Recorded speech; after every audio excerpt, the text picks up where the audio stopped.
Smooth September the 8th, 2017. Hurricane Irma forecast to strike Florida Keys as a Category 5. Alright, Hurricane Irma should be upgraded already, if not back to a Category 5, since it's off the eyes off Cuba. I've been off Cuba and been just in warm water, getting warmer and warmer, not hitting land, so it's strengthening up in force. What it says at the bottom is Hurricane Irma is now forecast at the Florida Keys as a Category 5 storm. Meteorologists expect Irma to make landfall in the Keys between 5 a.m. and 7 a.m. Eastern Time on Sunday. Overnight projection Irma's path show less of a threat to the Carolinas, as the monster storm appear likely to move directly up the middle of Florida and curve inland. Now, what they're saying about Hurricane Irma is that now it's going to curve in the middle of Florida. So both sides of Florida, if you live on either east or west, is going to feel its wrath. Alright. Take that and advise as a warning still, folks. Alright. If you live in the Gulf of Mexico, or on the western side of Florida in the state, or up by Tallahassee, definitely live in the Key West. Or if you live in Alabama, Mississippi, Louisiana, please be prepared too. Alright. They can't predict this storm for real. It's hard for me to even predict this storm, to tell you the truth. I don't even think harp rings like I've seen all week where it was going up to. But the more I look and study this storm, and the more, if you're watching the news, study the storm, they keep on moving it west, where it's going to turn. So, if they keep on moving it west, and this eye still ain't moving nowhere, it's still just going northwest. That's why I'm telling you people, if you live in the Gulf of Mexico from Louisiana all the way to Florida, be prepared too, folks. Or if you live in the Key West, get out of there. Hurricane Irma, no matter what, even if it turns up the coast, goes in the Gulf, you guys are going to get lashed out. Definitely, if you live on the western part of the state, evacuate. If you live on the eastern part of the state, evacuate too. You never know what's going to happen. Alright, folks. Hurricane Irma, alright, is also the largest evacuation in Florida history. The exodus. Alright, so if Hurricane Irma does decide to turn in the middle of Florida and go straight up the coast, still northwest. Alright, folks, on both sides of Florida, you are going to feel the wrath of this hurricane, as it's 300 plus miles wide. Alright, so everyone that's evacuate.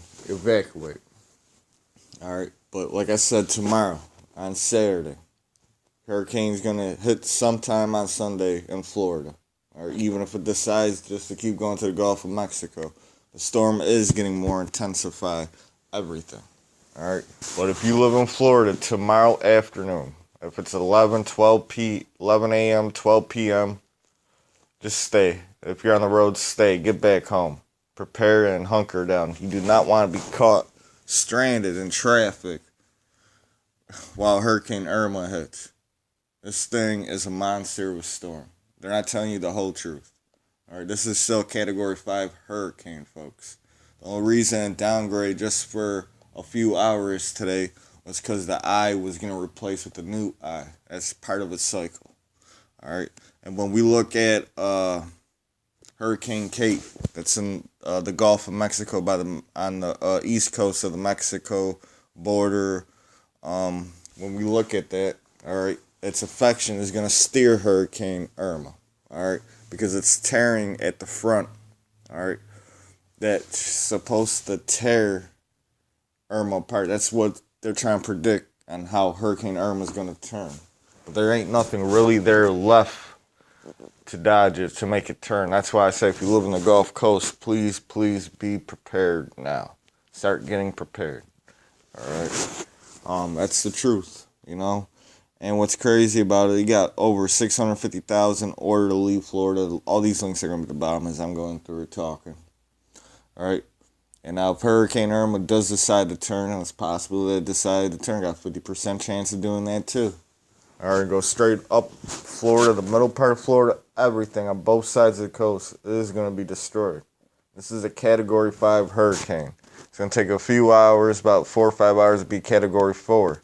At a Category 4 depends on where the eye is. All right. No matter what, if you live in Florida, in Miami, evacuate. Even if Hurricane Irma eye does not make landfall in Miami. All right, you guys are living near all the biggest swamps in the United States of America, the Everglades, folks. All right, that's going to flood out. All right, you guys got sunny day, sunshine floods. All right, down there. I mean, on a sunny day, flood where they built houses and stuff, and supposedly from global warming, the water comes from underneath the streets. And on top of that, we got some of the planetary action. We had a solar flare, X-class solar flare, so of course storms are going to be intensified. All right. Now, if you live in Georgia, North Carolina, South Carolina, just think it's kind of funny that they order evacuations too for this hurricane. All right. Because if you look at the path of Jose behind it, or it's taking a similar kind of path, but staying a little bit more south. So if this thing decides, well, we're going to do Jose in a second. All right. But we got 3 hurricanes. All right. We got Superstorm, what I'm calling Category 5 still, Irma. All right. As it's going to keep gaining strength. And if this thing does make it to the Gulf of Mexico without turning, this thing is going to expand and get way worse than what it is. Gulf of Mexico water is way, way warm than where it's at in the Caribbean Sea. Okay, folks? And Katie is controlling Irma. All right? Because Katie's going down southeast. All right, southwest. All right, it's moving southwest. Very, very slow, it's at. All right. Its wind shear ain't affecting Irma, but its gravitational pull on the jet stream, that's why it's staying so weak, Hurricane Katie, is because it's taking all the shear off that line. But it's still strong, but it's still Category 1. Might intensify to Category 2, but it's taking all the shear off of what should be hitting Hurricane Irma. That's why this storm is baffling the world's best meteorologists. Because there's so many factors in this hurricane. There's so many factors. Hurricane Jose is right behind it, folks. Right behind it. And it's a Category 4.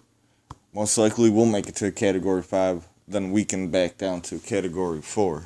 All right, but right now it's Category 4, and it's gaining strength too, as it's following the same path that Irma is doing, but a little bit west. And this thing, they don't know when it's going to turn, folks. So we're going to say update 2 on Hurricane Jose. All right? Because if it keeps on staying west, all right, it goes over to Virginia Islands, and it's going to do that, you know. You're talking about places that got annihilated from Hurricane Irma. Send another Category 4-5 hurricane over the top of the Bahamas, the Caribbeans, where Hurricane Irma hit. Guess what happens? There's nothing left, folks. All right? And that's what's scaring people, all right? And on top of that, the Navy is ordering its aircraft carriers, all that. So they're ordering all their warships, you know, to stay on call by put, you know what I'm saying, after the hurricane hits, wherever it hits. All right? So my next video, we're going to put out warnings and watches. We're going to talk about real fast about that earthquake, that 8.1 in Mexico that we did put a warning and watch after that X-class solar flare. Like I said, when X-class solar flare, solar winds hit the upper atmosphere, solar winds intensify, same with solar flares, intensify storms. But when solar flares go through it, sends a shock wave, it changes the magnetics and the shifts of the Earth's crust, folks. All right. So please like, subscribe, follow me on Twitter, Facebook. This is the No Face Movement. Moving to next time. Facing off.